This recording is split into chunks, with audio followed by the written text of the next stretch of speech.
Das Bäuerli im Himmel. Es ist einmal ein armes, frommes Bäuerli gestorben und kommt hier vor die Himmelspforte. Zur gleichen Zeit war auch ein reicher Mann da und hätte die Himmel wollen. Da kommt der Petrus mit dem Schlüssel, macht auf und lässt den reichen Mann rein. Das Bäuerli hat er aber, wie es scheint, nicht gesehen und macht die Pforte einmal wieder zu.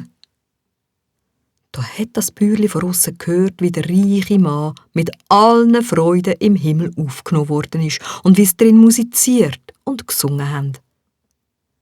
Endlich ist es da wieder still geworden.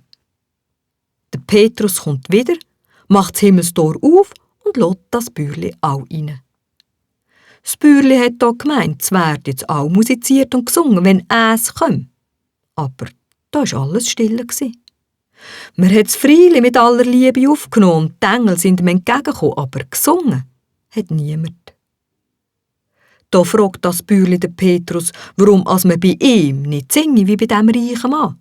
Das Gäu scheint da im Himmel auch die Partei ist zu, wie auf der Erde. Da sagt der Petrus: Nein, Wäger, du bist uns genauso lieb wie alle anderen und musst alle himmlischen Freuden geniessen, wie der reiche Mann. Aber schau, so arme Bäuerli, wie du eins bist, kommen alle Tage ein paar in den Himmel. So ein reicher Herr aber kommt nur alle 100 Jahre öppe eine.